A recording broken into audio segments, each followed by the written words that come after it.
The human skeleton has 206 bones as an adult. As a baby, there are 270, some of which fuse together as we age. The largest is the femur, or thigh bone, which can withstand several times its weight. The smallest is the stapes, known as the stirrup bone, which is only a few millimeters. It's responsible for transmitting sound in the air. In Warhammer, skeletons are your mainline infantry, and they come in two flavors. The base variant is Tier 0, meaning it can be recruited from any settlement alongside zombies.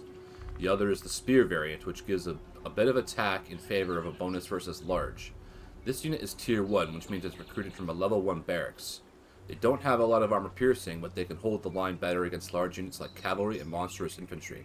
Their low damage makes it difficult for them to bring down heroes and single entity monsters. But let's take a look at their stats. So we have skeleton warriors and skeleton spearmen. What's the difference? So if I select the skeleton spearmen and move it over here, so skeleton warriors have 4 more attack,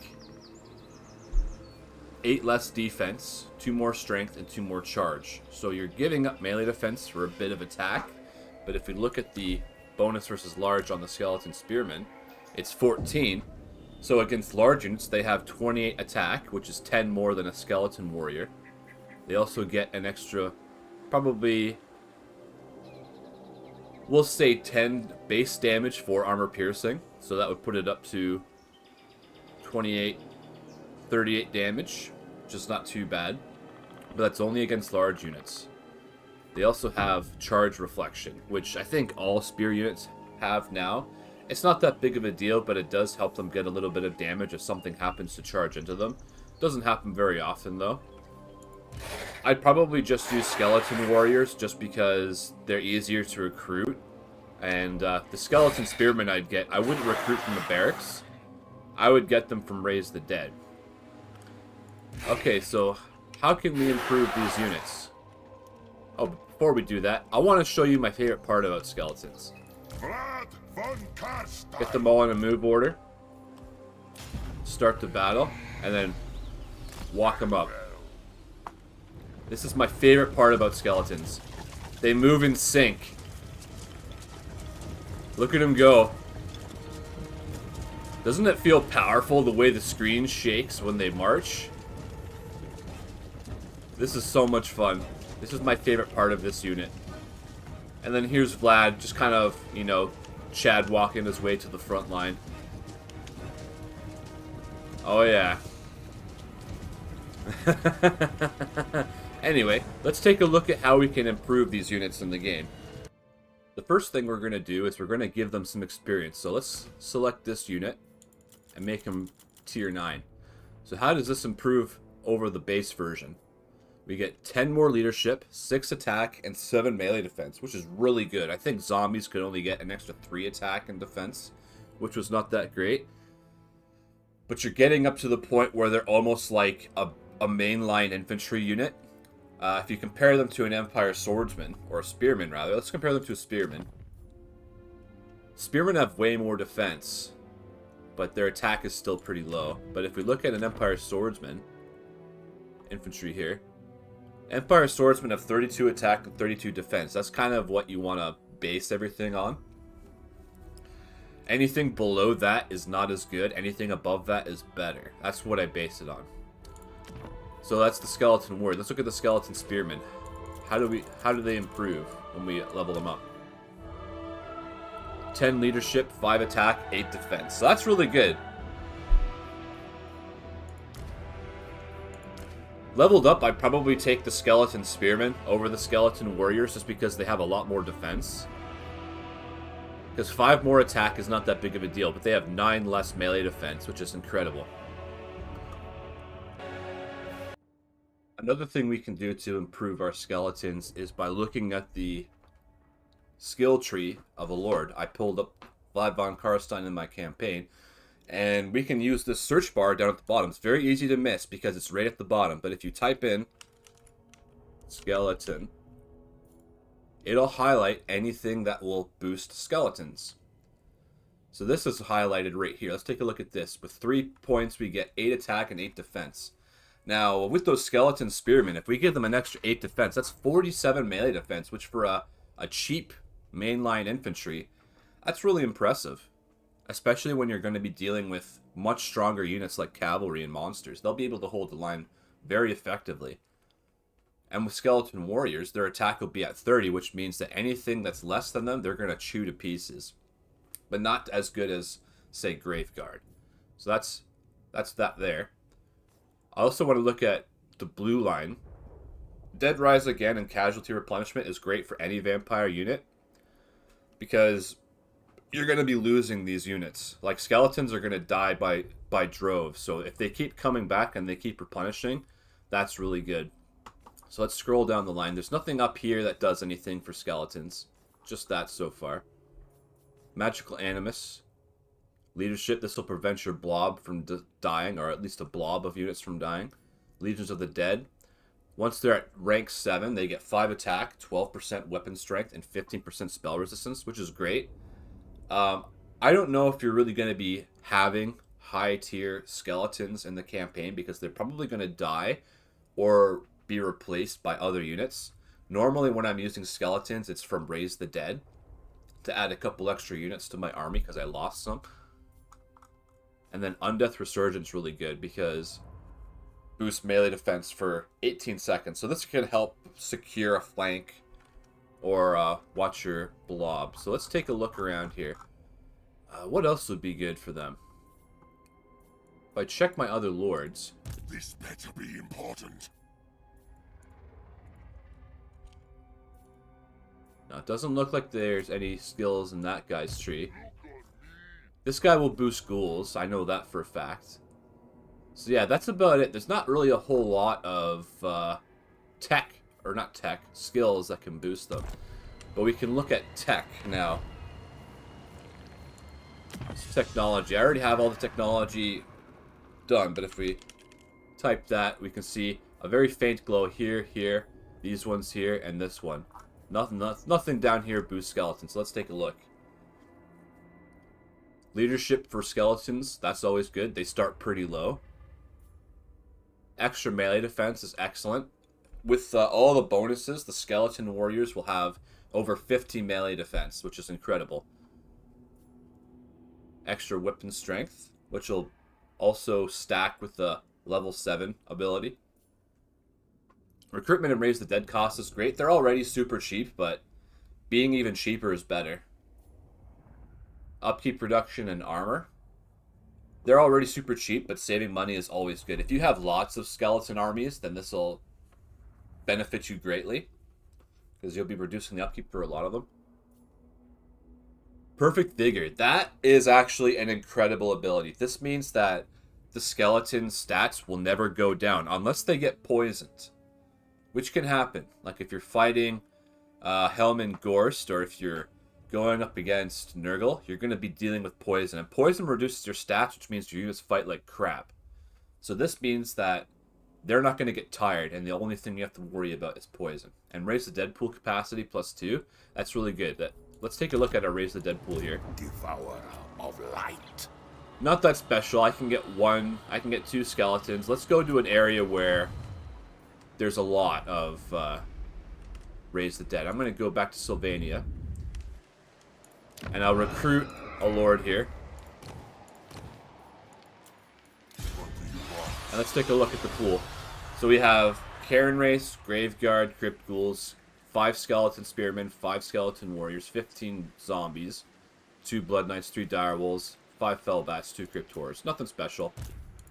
But it just goes to show you, like, Raise the Dead is how you're going to be doing most of your recruiting as the vampires. I only recruited the building to build Vargulfs because that's the most important unit, and you can't really raise the dead to get them that much.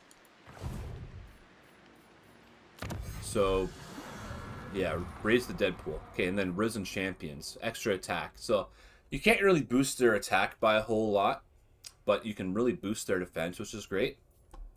Let's see. Is there anything else I wanted to look at? Items. Yeah, let's look at items. So I'm going to look at Saved. It's one of my generic lords. He could be a Von Karstein lord. I can't remember if he is or not. Let's look at his items. These are what I'm using to boost armies. And you can use them for any unit. So Helm of Discord. has the attack and defense debuff, which is great for skeletons. Their stats aren't very good, so this will help them fight other infantry very effectively. The brass cleaver boosts attack by 8 in a radius. It's going to really help them overcome their enemy's defense. And the staff of damnation. 3 times a battle for 25 seconds, you get an extra 40 attack. If you're like piling in on something and you activate this ability, they will tear them to pieces, which is incredible. Let's see, what else? I think the only thing that we should look at is campaign effects. So let's go take a look at that. My cruelty knows no limits. So Helmengorst is the only legendary lord that has anything that affects a skeleton. He has enable poison attacks for zombies, skeleton spearmen, and skeleton warriors. And then in his army, immune to contact effects. So you know how I was saying that poison was the only thing that could bring you down? In his army, poison won't even affect you. And you get poison. Which means you'll always fight at full power. And if you get the technology for perfect vigor, then nothing will be able to reduce your stats. You'll always be fighting at full power, which is great. Next thing I want to look at is some formations that might be good. So let's take a look at that. So typically there aren't really a lot of use for formations in this game. It really depends on what the AI does. So typically the AI likes to go wide, especially if they have melee units. So I'm going to show you a couple of formations that can help you depending on the situation. So wide line formation, you use that if you have something like, if we had cavalry on the flank, like a Black Knight or a Blood Knight, then we'd keep them on the flank. We'd stay in a long line because we want to engage one-on-one with the enemy. So we engage one-on-one with the enemy. Everyone's tied up, right? You send your flankers, like your cavalry, to come around and take them out one unit at a time. Skeletons last a while. They're not as strong as zombies, but they can fight better. So even though they have less hit points, they might stand in a battle a much longer. This is another formation we can use. Double line. So I would use double line if you're using spells. So spells like... Here. Where can I look at spells?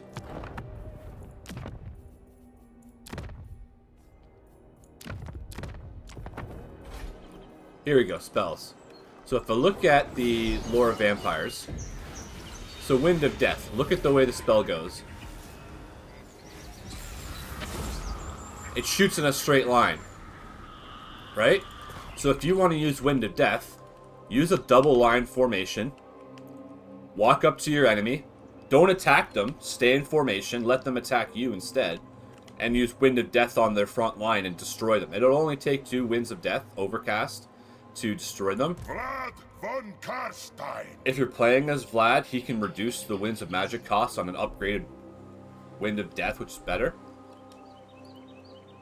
And if you're using Penumbral Pendulum, same thing. It'll go in a line. So let's try triple line.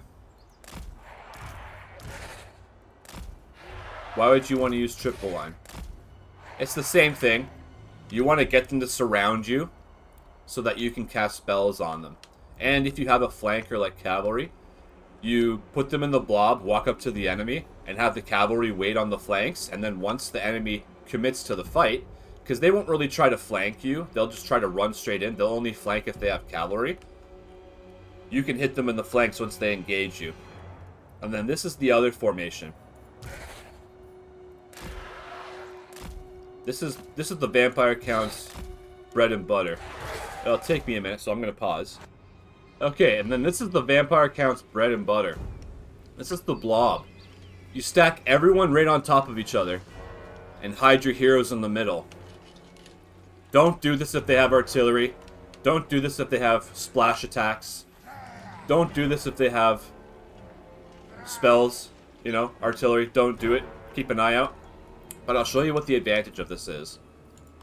Okay, I hope you have a good computer. So look, just watch them. Death and destruction. They don't even know what to do. They can't even stand still because they're bouncing off each other. Hungry for blood. I'm going to control group them and send them out. I will. Fast forward. So you really need to have a good computer to use this formation, because there's going to be a lot of collision detection going on. But if anyone jumps into the blob, they'll be eaten by your heroes. So let's just throw them in.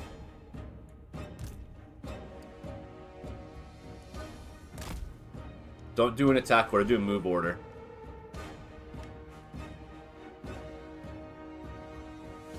Okay.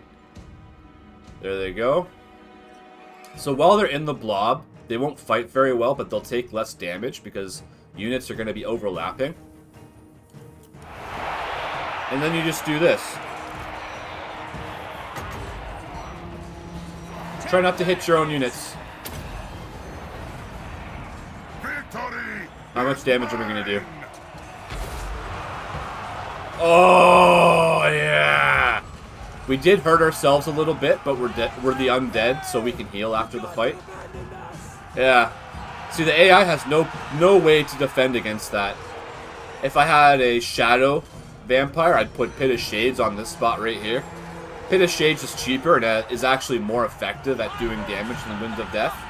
But Wind of Death is just the bread and butter. I've seen people get hundreds of thousands of damage with that.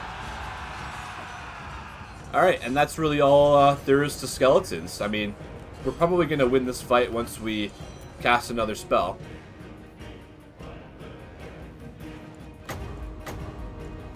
Okay, let's see how much damage the regular one does. Oh, it's nowhere near as good as the Overcast. But that's pretty effective. So yeah, this is Skeletons. Thanks for watching. If you have any other ideas of boosting them, feel free to leave it in a comment. I'd like to know so I can learn more. And if you enjoyed this, then thank you. I really appreciate that. Anyway, until the next one, folks.